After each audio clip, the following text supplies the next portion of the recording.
Welcome, wrestling fans, to Evolution of Pro Wrestling. I am your host, Lewis, the Encyclopedia of Pro Wrestling. And Jay, the Whiz Kid of Pro Wrestling. Oh, what an introduction. I'm sorry we're a few minutes late, guys. We had to chow down for a minute.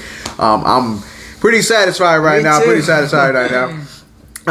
But we thank you for joining us as always, fans. We have an amazing topic coming in.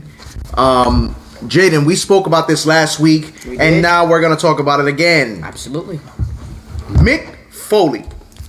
What comes to mind when you hear that name? Hardcore. I hear a lot of hardcore stuff going on with Mick Foley. I hear tables breaking, fire happening, bones being broken, high flying, all of it. You hear anything that involves Mick Foley involves hardcore. So that's what I hear when it comes to mind. Hardcore is the word. That's all I gotta say. Hardcore.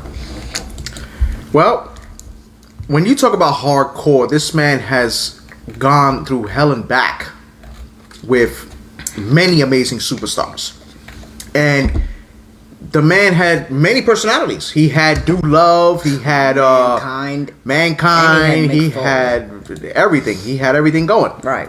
So, Jaden, we are going to talk about Mick Foley's greatest rivalries. Now, how does that go? We chose 8 of the best that we've seen in these matches. And believe me when I tell you, these matches are not for the faint of heart. So, Jaden, give us let's tell the fans the matches that we're going to discuss today. Okay, I'm gonna tell you guys the matches, but I'm not gonna tell you guys the order. I'm gonna get it out of order.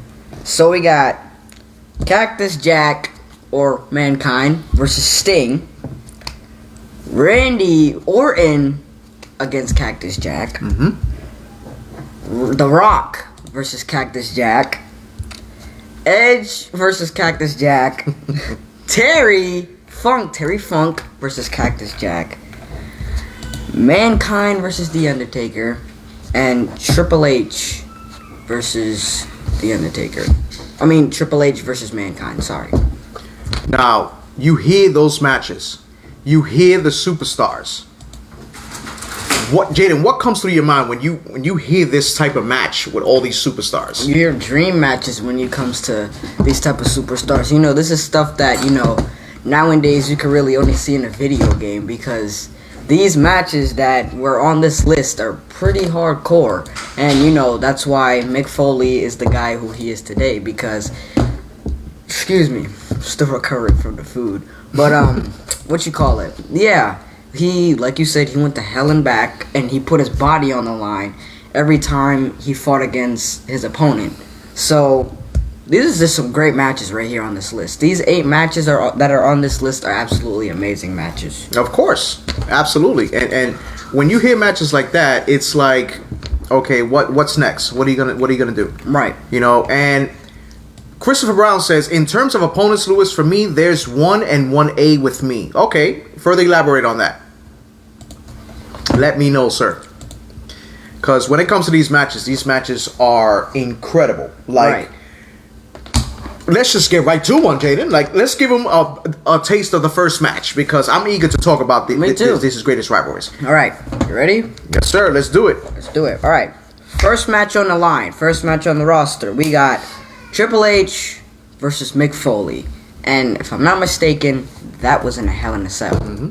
Hell in a Cell in No Way Out for the WWE Championship. Jaden, did you see this match? I indeed seen this match. It was a very brutal match. But yes, I did see this match, and it was a very crazy match. Now, when I seen this match, when I seen Mick Foley go through that cage, he went through the ring too, right? He went through the ring. He went through the ring, and I'm like, holy shit! The fact that he was able to stand after that, the fact that he could still walk after that, blew my mind. Because no, that's what I'm saying. Like, what? There's no way a human being could go through so much and stand like that. That's Nope. crazy. Yes, Blake. It was his retirement match. It definitely was his retirement match. That was a good way to go out then. Even if he lost the match, right? Yes, he lost the match. Even if he lost the match, there was a good way to go but that's out. the thing. He lost the match, but he ended up coming back at WrestleMania 2000, which made it a fatal 4-way. So, in that particular situation, it was a hell of a match. Like the rivalry between Triple H and Mick Foley at that time, well, Cactus Jack, I should say, was incredible. But tell me, Jay, if Mick Foley would have won that match, per se, how do you think Triple H's career would have went? I feel like it still would have been great either way. I feel like him winning that match would have probably boosted his career, of course, because he went against an icon and a death-defying match. But they both put on a great show, Of course. and I feel like it would kind of be impossible to think of Mick Foley winning because you got to think about it. Pretty sure he got pedigreed on the cell. He got thrown through the cell, through the ring, and he was just getting beat up all over the place. Of course. Same thing for Triple H. So it was kind of hard to expect Mick Foley to win, but like you said, per se, I feel like it would have still gave him a good career because he went against an icon and he took him on in one of the most death-defying matches in probably sports entertainment. Okay, so Brian Montalvo, welcome, brother. I'm gonna read this comment that's pretty important and it's accurate. Foley may never have been the biggest or the baddest wrestler, but he always gave us something to remember to this day. Absolutely, And you're absolutely right. That's absolutely true. right. And with that match with Triple H and Mick Foley, that's what the match was about. That they left their blood and guts inside that ring. That Mick Foley was determined. If he said, like, damn, this is my last hurrah, I'm gonna go out with a bang. I'm gonna go. I'm gonna enjoy my time, and I'm gonna do what I gotta do, and that's how it's gonna be. And that's what happened. That he did a hell of a match with Triple H, and people to this day talk about it. It's because it was a great match. It was a really great match. No, they fought in many battles. They even fought in the Royal Rumble, a no holds barred match, street fight, and yes, Triple H won that one too. But it was at a point that the rivalry between Triple H and Mick Foley goes back a long way. This was before Triple H became Triple H. This is when he was still Hunter Hearst Helmsley. Yeah. But he still had that battle with Cactus Jack. He did. So either way, they have history with each other. So they already know how each other think. But that was back when, like you said, Triple H was HHH at the time. Well, okay, so we got a good point here. Nicholas Quinones says Triple H's career would have been the same, possibly winning it back at WrestleMania 2000. They were fresh in the McMahon-Helmsley era, which means if Triple H would have lost it, he probably would have gained it back at WrestleMania. Right. Either way. So, and Brian says, remember that Hell in a Cell he had with Kane on Monday Night Raw? Oh man, yeah, hell yeah. That was another pretty. It wasn't much of a rivalry between those two. They had a small rivalry going, but not like the matches that we have today. So, Jaden, in your opinion, should Mick Foley have lost that match?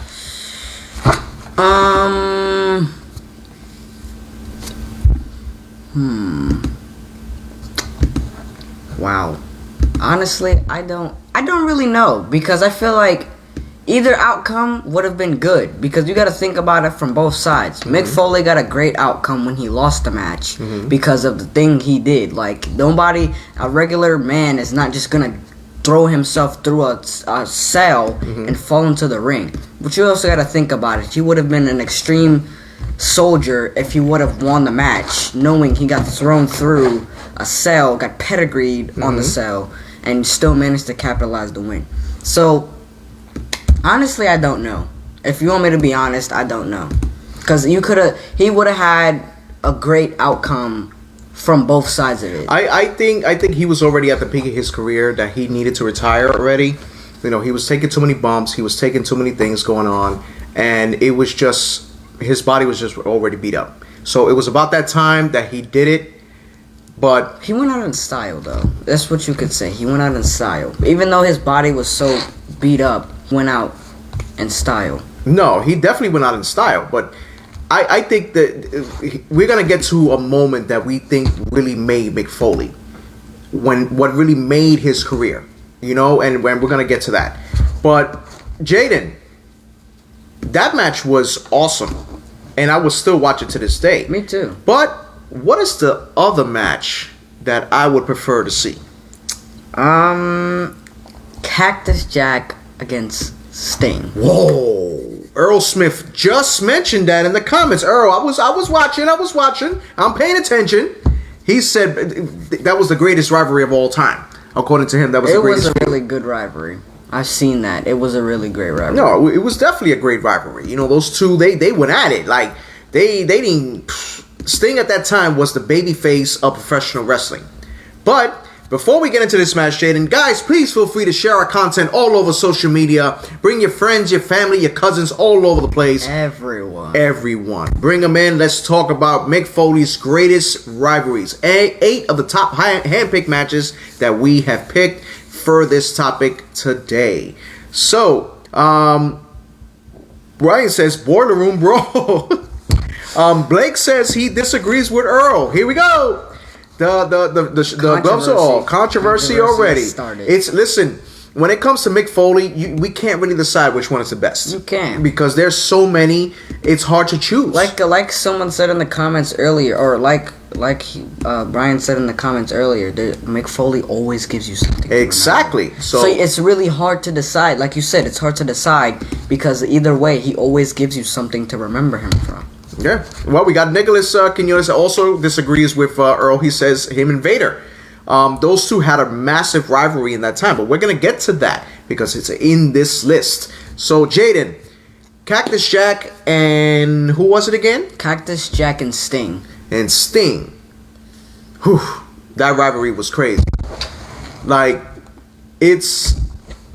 When you think about Sting, he's pretty much the hero. He was the hero back then in WCW at that time. Cactus Jack was just one that was just beating the heck out of everybody. And I mean everybody. But when it comes to brawling with Mick Foley, do you think it was the right thing to do with Sting? Like, do you think Sting was yes, people say he was capable of doing it, but did he really need to battle with Mick Foley to pretty much heighten his career? I don't think he needed to battle with Mick Foley. It was a good thing to do because, like you said, Sting was the babyface of wrestling at the time. So, that was probably like a great way to boost his career going against someone like Mick Foley because, Mick Foley's known for brawling like that. So, I think it was a pretty good idea. And especially, Mick Foley is an icon, like I said earlier. So, to pick Mick Foley, I think it was a good idea. Okay, so I'm going to read a few comments here. We got one from Earl Smith and says, the feud with Vader was good, but you got to think they were in their prime with no injuries. Correct. Christopher Brown says, if you're booking Foley's last match, who do you book it against and in what style of match? Wow, that's a tough one. That's a tough one. Honestly, and I know this is going to sound crazy, but if that man was around Foley's time, I would have loved to see Bruiser Brody against Cactus Jack. Look at it. He even made my son almost spit up. Oh, okay. That caught me by surprise. Bruiser Brody and Cactus Jack. Oh, man.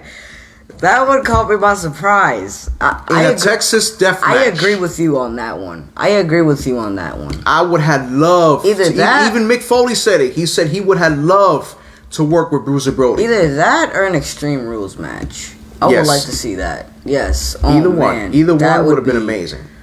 Be bloody. Oh, man. No, it definitely would have been bloody.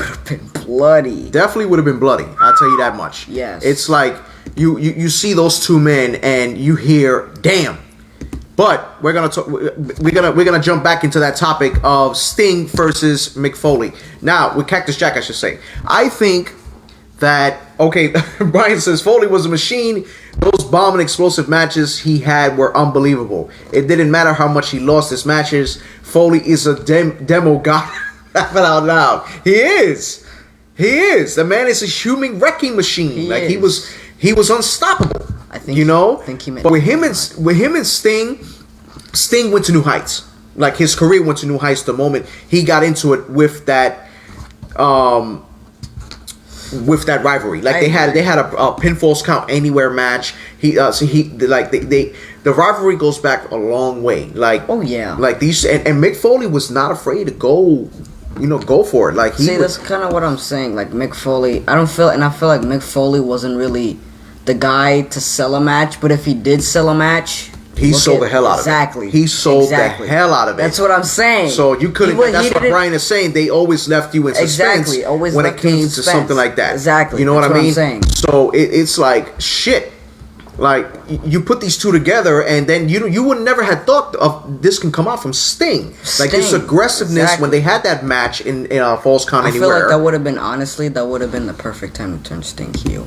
Yeah, well, Sting really, I don't know. I didn't buy Sting as a heel. I did. I feel because they didn't use him properly. As they put him in the NWO. That's what I'm saying. That's when they killed his character. That's what I'm saying. They put him in the NWO. What if you pictured Sting by himself as a heel? Well, maybe it can work. I feel like Sting would work. Well, it's never too late. He is in AEW. He's currently in AEW. And speaking of AEW, not to get off topic, fans, Paul White signed with AEW. AKA Big Show. For the people that don't know. The Big Show signed with AEW. I can't wait to see how that goes. Wow. That was a shocker. I can't wait to see how that goes. That was a shock. Well, supposedly he's on the commentary team. Oh. So, but they say he might have ring battle. He might have some matches. So, a lot of people are talking about Shaquille O'Neal. Oh, jeez. Fighting Shaquille O'Neal. Okay, because I see Shaquille O'Neal training for something. Yeah, so Shaquille O'Neal. That could possibly stay out the ring, brother. Stay out the ring. Even for the professionals. I'm sorry. Stick to basketball, Shaq. So, but anyway, Jaden, in your opinion, do you think Sting's career would have transcended after this match with Cactus Jack if he ever faced him? Like, would he have been as famous as he was if he didn't fight Cactus Jack? Do you mean so? If Sting would have never won this match, okay, would his career have been to new heights? Yes, because it's basically the same reason as last time, except it's just the other way around. This time, I feel like, basically, what do you call it? What am I trying to spit out? Sting would have gotten just as much hype because of the matches that him and Mick Foley had. Like I said, if you go up against somebody like Mick Foley, and no matter how much you lose, if you put on a great show, like say for example you have your opponent bloody and they still manage to win, you're gonna get some type of credit for doing that because you gave your opponent a fight. So I feel like yes, Sting still would have got a pop that he did even if he would have lost to Mick Foley. I agree with that. I definitely agree with that. Excuse me. We definitely find that match memorable, but what's even more memorable is the next match. Jaden, give us our third match. This is one of my favorite matches of all time. Randy Orton, the Legend Killer, against Mick Foley. In Backlash. Remember that match? And I'm pretty sure that was an Extreme Rules match? That was no holds barred. No rules. Okay. No rules at all. And that match, oh my God, like I think that Randy Orton never ever felt that type of pain when he fought Mick Foley. I mean, like I said, Mick Foley's known for that. Listen. Here's the thing. One thing people need to learn about Mick Foley: if you put Mick Foley in a type of match like that, in an Extreme Rules, no holds bar, any match like that, you have to expect blood out of their opponent. Always. Of course. You can't expect Mick Foley's opponent to not bleed out because Mick Foley's that type of person. You put Mick Foley in a hardcore match, you're going to see some things that you never seen another person do. You're going to see some superhuman things going on. Okay, so here's a perfect comment of Mick Foley. Brian says, shit, I remember when Randy Orton punk kicked Mick Foley down the stairs. Like Mick Foley tumbled down the stairs. Like that goes to show that and Randy Orton was slammed directly on the thumbtacks. Like that it went into his back and his arms. That joint had to be a lot. It had to be a lot of pain. Like I can't even imagine doing that. It was bad enough when I wrestled my son. I got hit with a chair in my elbow. I was hurting for weeks. So imagine a wrestling superstar like that taking a bump of tacks. Do you know what tacks are? Like, oh my God, like, not even that. He had a barbed wire bat to the face too. Now let me ask you something, Jaden. Man, when this match happened, do you think that this made Randy Orton officially the Legend Killer? I knew you were gonna ask that. Because I do. Because remember, he proclaimed himself as a Legend Killer against Undertaker, and then that's what made his career started transcending. Because he started DDTing. I don't think so. DDTing. Let me see. DDTing RKO Jake the Snake Roberts. He RKO'd Hulk Hogan too. No, but this was before. Before, okay. He RKO'd Mae Young. There was a few that he. Well, yeah. But I think with this one, especially what made it even more important, that he was part of Evolution. That's what I was just about to say. I don't think I don't think the Legend Killer was made when he was with Evolution. Don't get me wrong. I feel like that, like Christopher Brown said, it was the birth of the Legend Killer. The Legend Killer was in the making. I feel like when Randy Orton left or got betrayed by Evolution was when the Legend Killer took his place and became the full out Legend Killer. So that comes to that pretty much what you're saying comes to this comment now from Blake, that he would say that Orton was made with the Taker rivalry. Exactly. I agree. Orton was made with the Taker rivalry. I completely agree, because Randy Orton knew the business. He knew that he had to go for the top gun. What better gun than the Undertaker? And look, you gotta think about it. You gotta think about it this way. Just like Chris said, this was just the birth of the Legend Killer. The Legend Killer was in the making at the time, because he beat a legend. He actually beat a legend, and he had to go through things to beat the legend. Okay. But like he said, the Undertaker rivalry was the thing that made the legend. Okay, so let me ask you a question. If Randy Orton would have never won this match, how would his career have gone? I still feel like it would have went up, because I feel like they still would have had the plan with the Undertaker rivalry and the Randy Orton rivalry. And like someone said in the comments, that rivalry was the thing that fully made the Legend Killer. That was when the Legend Killer was fully born. That's when Randy Orton, started RKOing everyone, disrespecting everyone. So yeah, I feel like Randy Orton still would have had a big pop, or he would have had a big pop if he would have lost the match either way. Yeah, no, his career was transcending. He was the Intercontinental Champion. He was the only champion at the time with Evolution until Triple H won the World Heavyweight title back, and Batista and Ric Flair won the World Tag Team titles. They were unstoppable. But I think that Mick Foley kind of, like you said, had a push in that scenario in the making of Randy Orton. Yeah, it was in the Legend Killer was in the making. Because of everything that happened with Mick Foley and Randy Orton, it was just the rivalry itself. Like, you see them and you wonder, like, are we gonna have more? Are we gonna get more? Like, there was a point that me and my son, we actually practiced commentary, because we got our commentary event coming up with EGCW on March 14th. And we were actually doing commentary for that match, and it was exciting. It was very exciting to see that match, because it was so brutal. It was so intense. I want to add something to that. I feel like I know this is about Mankind, but besides this, I feel like Randy Orton became more ruthless and more aggressive when he became Evolution. When he left Evolution. When he started that Taker rivalry. Of course. I feel like that's when I feel like him and he RKO'd Stacy Keibler. That's what I'm saying. I feel like him and Mankind also should have had another match after that, a similar match to that, because. But I don't think it would have been as epic. That's what I'm saying. What if you were to put the Randy Orton during the Undertaker rivalry against the Mankind in that same match and same time? Yeah, because what would have happened? I don't know. It's tough to call, because remember, this goes back to when they were assaulting him, and The Rock had to come back, and it made a whole big deal. And I would like to see that Randy Orton versus that Mankind, though. That would have been nice, because I feel like that Randy Orton was more aggressive. He He was a lot more ruthless. But, you know, overall, that match was absolutely insane. That match was a great match. Of course it was a great match. That's one of my favorite matches to this day. I still watch that match every now and then. I still talk about the match every now and then. I go on YouTube sometimes and I see the match on my recommendations. Mm-hmm. No, it's definitely a great match, you know, and I can still watch it to this day. So, and Blake says, thank goodness he changed to the pedigree. Yes, it's good he changed to the pedigree. Triple H is, they're talking about Triple H. That his Yeah, I know that, but what was his old finisher? The RKO, somewhat of something like it was something like what Diamond Dallas Page does, a diamond cutter. Okay. Christopher Brown says the best way to look at it, Jaden, is to consider the Orton Foley feud as a springboard for Orton's career. Randy owed Mick a debt of gratitude. He sure did.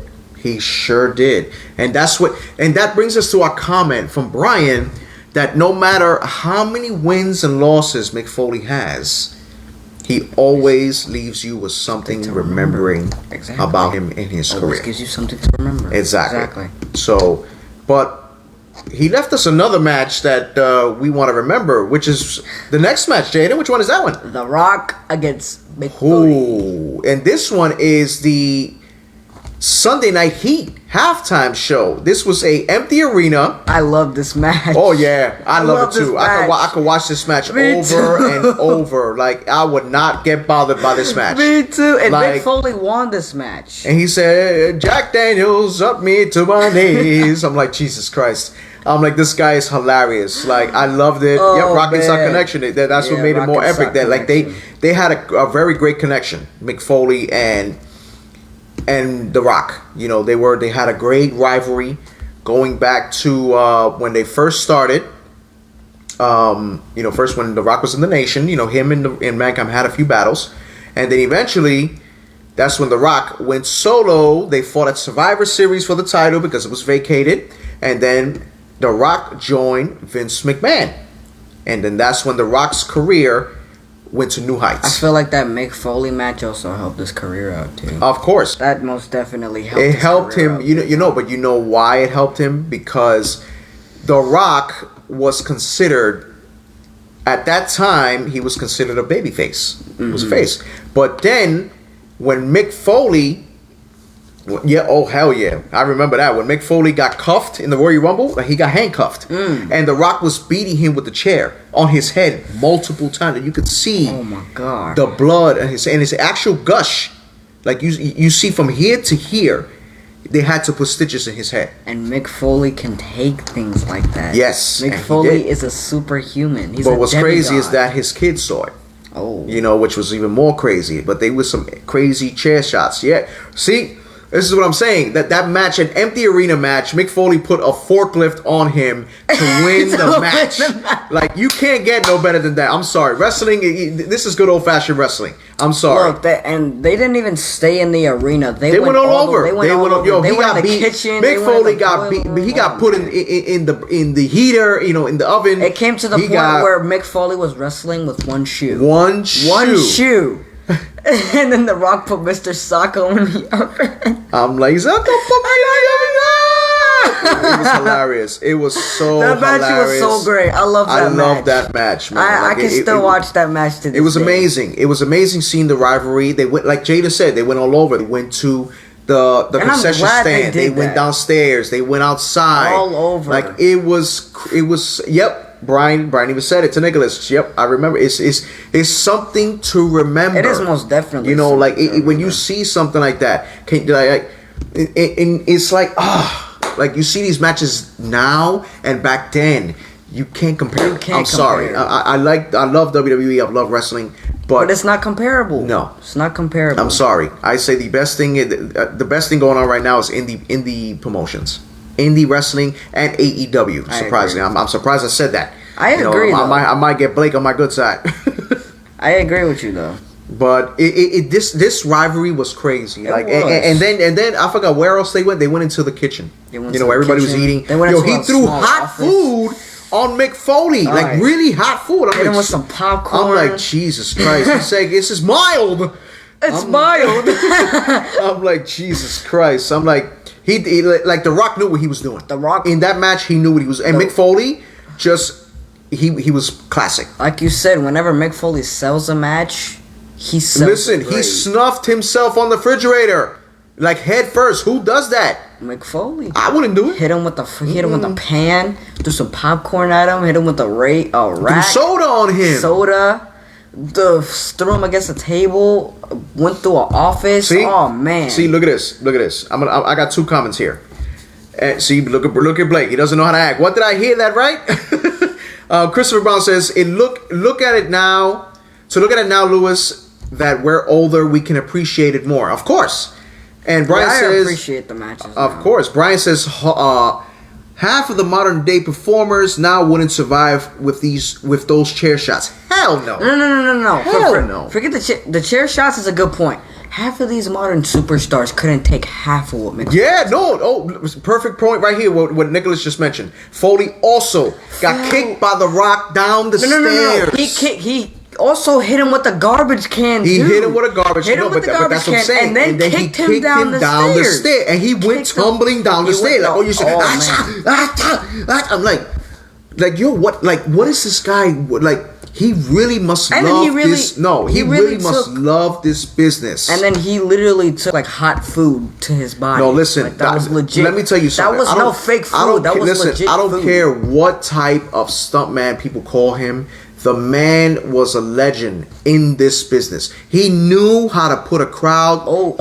He knew how to put them on suspense. He knew how to do it. Always. He knew how to draw a crowd. He knew how to get their attention. Always. And it was just amazing. It was amazing. And that match. Crazy thing is, Mick Foley can do it all. He can go on a 30-story ladder and jump off of it. He can handle chair shots, tables, fire. He can handle all of it. You give Mick Foley a task like that, Mick Foley can do it. See, all. Brian's laughing. He says, "Yo, I remember." That's what I'm saying. It was funny, but it was entertaining and it was fun. I might watch that. And I enjoyed it. I might watch this match. Oh yeah, no, I think I'm gonna watch that too. I might watch that after the show. No, it was amazing, man. It was amazing. But when you talk about this match, Jaden, win, lose, or draw, Foley did it up, and Foley did win the championship back. And it was an amazing match, and hats off to both of them for that match. But before we get into our next match, let's ask our fellow fans, please feel free to share our content all over social media. Bring your friends, your cousins, anybody in here. Everyone. Let's talk wrestling. Mick Foley's greatest rivalries of all time, in our opinion. We have 8 of the top matches. We have already spoken about how many, Jay? 1, 2, 3, 4, 5. Oh, we spoke about 5. So let's go to the next one, Jay, which will be Edge versus Mick Foley. Luis Cedeno, welcome, brother. Glad to see you aboard. Thank you for coming, sir. I appreciate it. Oh, jeez. Yes, Earl Smith, Abdullah the Butcher, was an extreme man. And yes, that rivalry between him and Foley was also good. But this one, Edge and Mick Foley. Oh my God. Jaden, you saw the match at WrestleMania. You saw when Edge speared that match. Mick Foley through the table on fire. Give me your thoughts on that, son. I gotta hear it. I was literally, I couldn't believe my eyes. Honestly, I think I replayed that at least 10 times because I couldn't believe it. He speared Mick Foley through a burning table. Lita set it on fire, and then both of them went to the table. Normally, I thought they would have faked it, but I did not expect them to go through an actual burning table. That match was just crazy overall. It was bloody. It was insane. It was so crazy that Mick Foley was about to set the bat on fire and couldn't. Well, here's a good point. The rivalry that exploded Edge's rated R status. Absolutely. Most definitely. Absolutely. That's because he was the ultimate opportunist. And that's what that rated R moment of him putting Edge through the table, putting Mick Foley through the table was an epic match. And he had guts to do that. He was shaking after the match was over. But did you see when Edge fell on those thumbtacks? Did you see the look on that man's face when he fell? That's what I feel like honestly, this match was bloody. Honestly, though, most of the time Mick Foley is the pros at these matches, but I feel like Edge carried this match. Honestly, no. Let me rephrase that. I'm not gonna say carried it, But I feel like Edge went through more worse pain than Mick Foley did, honestly. No, because he went through thumbtacks. He got a bat to the head. No, but you see, but that's what I'm saying. But you see why? Think about it. Mick Foley is a WWE Hall of Famer. He's a hardcore legend. How is it gonna look when you got a young guy in the prime of his career beating the hell out of a legend, a hardcore legend, in his own match? But no. That's what I'm saying. I'm not gonna say that Edge is gonna beat up, a hardcore legend, but he took it bad. Edge got it of course handed he did. to him for a little bit. He had a bat like this in his face. And then he took thumbtacks, and then he had to spear him. That was amazing. Through a burning table. That was an amazing sight. Like, just seeing that, the way it happened. And I'm just going to read a quick comment, not to be off topic. Well, we are on topic. Brian says, pretty ironic how I was just strolling through the pay-per-views on the network, and I stopped on Backlash pay-per-view back in 1999 when Foley fought the Big Show in a boiler room brawl. Foley's rivalries are intense, man. Like, I don't think you can ever get a regular rivalry from Mick Foley. Like, you gotta have some type of hardcore, have something, or some type of crazy it's exploding bomb or something. Thumbtacks, You gotta have barbed wire, something from Mick chairs, Foley. tables, ladders. The man is gonna do it. You gotta have the first man ever to throw himself off a Hell in a Cell. We'll get to that later, though. Oh no, you think you thought we were gonna forget about that? We'll get to that later. We're gonna get to that later. We're gonna get to that later. But Jaden, when you saw that match, do you think if Edge would have lost, would his career never have been the same? It would have been. I feel like it would have been the same. Why? It would have got big too, because the heights that the match itself was great overall. So imagine if he would have lost the match either way. It still would have been a great career for him, because you would have had to give the guy credit. He put his body on the line by literally jumping through fire. He went through thumbtacks, got a barbed wire bat to the head, and he was able to, beat down a hardcore legend. I feel like even if Edge would have lost the match, he still would have got his credit for where it's due. And I feel like, his credit would have went to new heights, because after that, he fought likes of the Undertaker. And a few more people like that. So Edge could have went up. It was good, but I think Edge needed to win this match. I think he did need to win this match, but I still feel like his career would have went up. But that's the thing. His career would have still went up. But like Nicholas said, with this match, fighting against a hardcore legend, someone that knows the business like no other, and for him to win, that was amazing. Honestly, let me continue. I'm sorry. And then he went to the back. Mick Foley went to the back, and Michael Hayes says, "You just got your WrestleMania moment." How do you take that? Like, it's amazing. Like, you suck it in all this time you've been in the business. You wrestled in WrestleMania, but you never had that WrestleMania moment. How would that feel? Jaden, how would you feel if you ever had a WrestleMania moment? I would feel amazing. I would be proud of myself to get a WrestleMania moment. But honestly, though, I feel like, or, you know what, instead of me saying this, let me ask you this question. If it wasn't for the burning table, you think the match would have been the same? I don't think so. I just have to. I don't think it would. I think it would have not made it as spectacular. Yeah, they were all bloody. They got the shit kicked out of them. You would see that, in a regular hardcore match with Mick Foley. I feel like was that the only ever time that's happened in wrestling or WWE? No. They've done it before. Like, back then in the Attitude Era, they really went in. Like, just had to make sure. But yeah, that was a good add-on for that match. I feel like that was the perfect end to that match. So yeah, it was a pretty good match. I liked it. Overall, I loved the match, actually. That's one of my favorite matches too.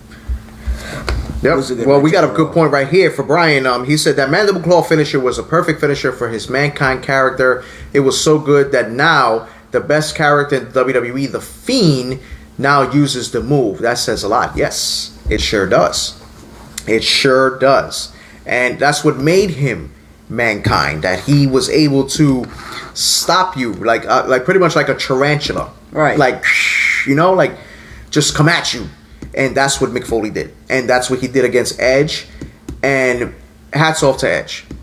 Excellent match that day, and I enjoyed it. It was amazing, and I would see it again.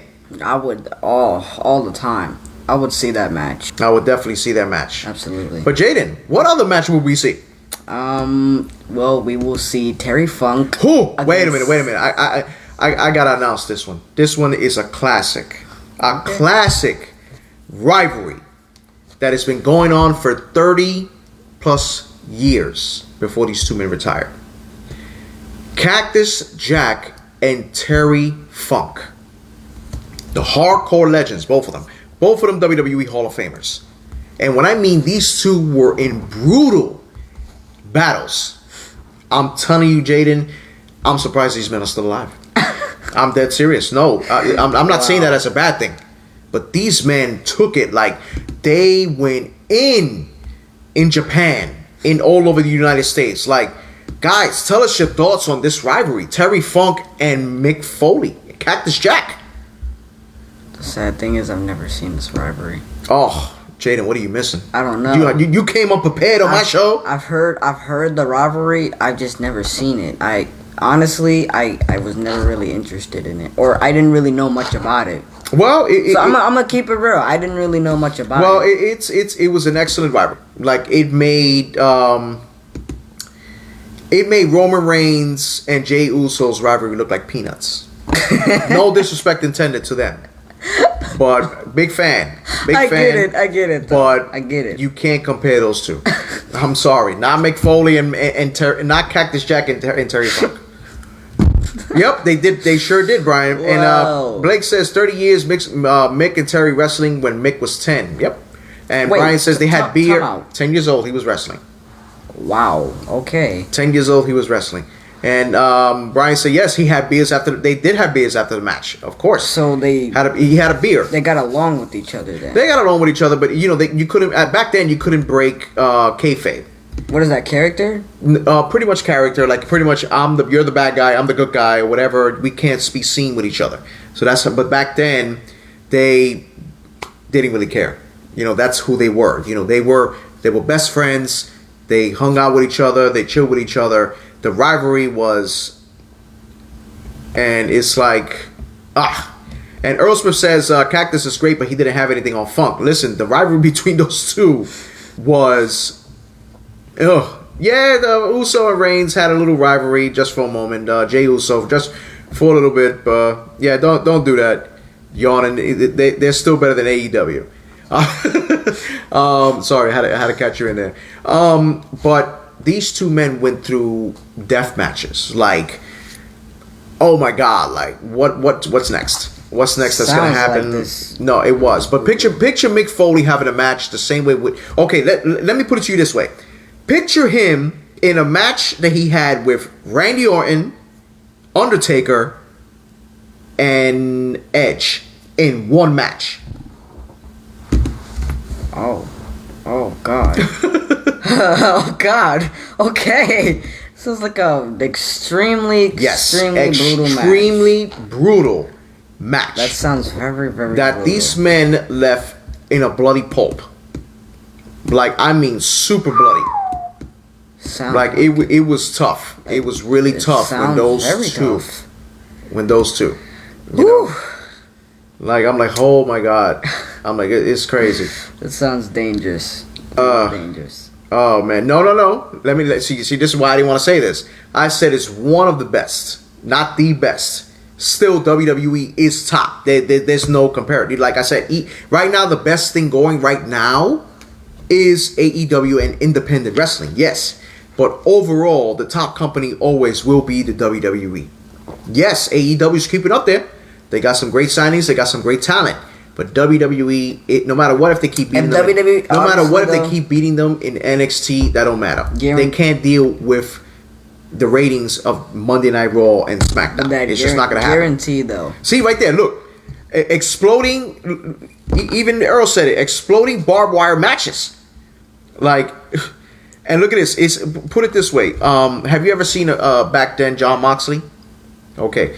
Yes. Back in the day, Cactus Jack versus a back in the day John Moxley. Can you picture that? Oh boy, he was like a backyard wrestler or something like that. I remember. No, it wasn't just backyard. I seen the way John Moxley used to wrestle. He went through hell. Oh yes, he did. He went through hell. Oh man, so that would be an insane. Oof, that would be a bloody match. No, it was a bloody match. Oh man, it was a bloody rivalry, and I enjoyed it. I definitely enjoyed it. It was fun, and especially when they were in the WWE. And I think Mick Foley at the time, he had a 3 personality. He had Mick Foley, Cactus Jack, and Do Love. And then Terry Funk had Chainsaw Charlie. The man had I forgot, it was leggings on his face, something like that. And then he had a chainsaw. It was kind of creepy. Chainsaw Charlie. Chainsaw Charlie. I finally figured out where the chainsaw came from. Yes. I would see people saying this is the chainsaw from Charlie. Finally figured out. In Japan, yes, Earl, they sure did.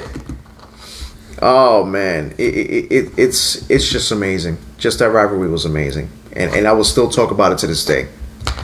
But in our opinion, the main event, and we think that this was the greatest rivalry between these two men that I've ever seen, and this match transcended Mick Foley's career to new heights. This was, honestly, I feel like this was one of the matches that made Mick Foley the guy who he is today. No, it did. Not if, it did. Mankind against The Undertaker at King of the Ring, Hell in a Cell. Jaden, you saw this match millions of times. Tell us your thoughts on this match. Oh my God. This match was new heights, literally. Yeah. Literally, they went to new heights. Yep. This was absolutely insane. I pretty sure Mick Foley got one of his teeth knocked out in this match or something like that. Something happened. His tooth came on his lip. And that's because he got thrown through the cell. He got thrown. No, that wasn't what caused it. What caused it? He went through the ring. Remember when Undertaker chokeslammed him through the ring? I thought it was just through the cell. No. It was through the ring, It was really? through the ring too. You don't remember that? No. He fell right into the ring. I don't remember him going through the ring. He fell right into the ring. I remember him landing on the ring and him landing a certain type of way because his knee hit his face. The chair. That's what it hit was. his face. That's what it was. And it broke his tooth. Exactly. And it went right through the face. And I'm like, damn. Like, who the hell can take that type of... And then on top of that, he fell... He got thrown off the cell.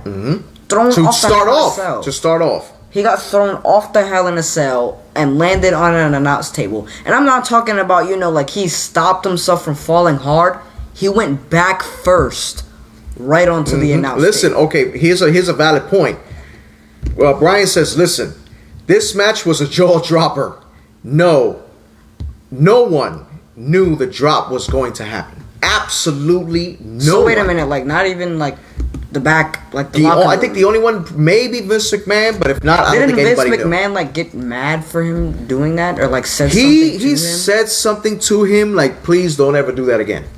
Like we loved the intensity, we loved what you did, but it was dangerous. It was dangerous. But eventually he did it again. But I think this time they were more prepared. They were more prepared for it because this one they weren't prepared for it. Yeah. Because he choked exactly. See, that choke slam wasn't supposed to put him through the gate. The gate was supposed to be held by zip ties and constructed so cheaply.